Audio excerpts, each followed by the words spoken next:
A man who once held one of the highest military ranks in history was being brought through the prison gates today. His hands were in cuffs. Heavy security surrounded him, but even a single glance from him was enough. The soldiers holding their weapons felt their grip loosen without realizing it. The inmates inside the prison couldn't believe what they were seeing. A 3-star lieutenant general, covered in medals, was being sent to a high-security military prison, all because of one wrong command. While General Irwin's personal belongings were being checked, a female guard suddenly froze. Inside his bag were 2 separate 3-star insignias. That alone was shocking. Even the legendary 5-star General MacArthur had only one. The guard didn't dare touch them, and immediately called her superior. The prison warden was a huge admirer of Irwin. When they met face to face, the warden couldn't hide his respect and praise. Irwin only nodded calmly. Then he picked up the trophies displayed in the warden's cabinet and spoke in a cold, cutting tone. Only people who've never been to real war collect trophies to feed their ego. For real soldiers, war leaves nothing but pain and memories. The warden was stunned. In an instant, his pride vanished. Angry and embarrassed, he shoved the trophies back into the cabinet and sent Irwin to his cell. But his anger didn't fade. Irwin's words kept echoing in his mind. The next day, the warden decided to get revenge. The prisoners were deliberately given only one basketball. The situation was set up so fights would break out. The guards pretended not to notice. Some even quietly handed out weapons. Only when the chaos was out of control did the alarm finally sound. The inmates immediately dropped to the ground, all except one black prisoner who reacted a second too late. That was all the warden needed.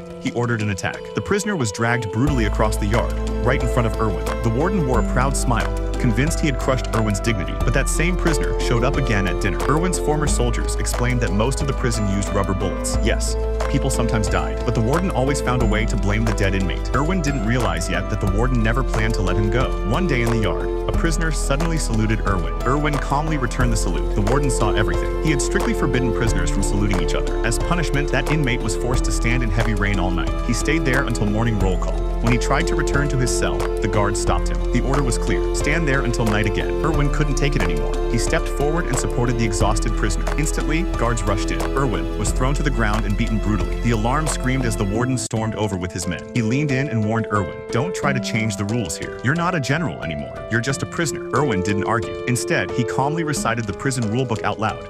No prisoner's punishment may extend beyond the next morning's roll call. The warden was humiliated in front of everyone. Furious, he accused Irwin of starting a fight and sentenced him to punishment, carrying stones alone. Each stone weighed over 20 pounds. The heat was nearly 104 degrees alone. In unbearable heat, the task was almost impossible. But the warden forgot one thing: standing in front of him was still a soldier.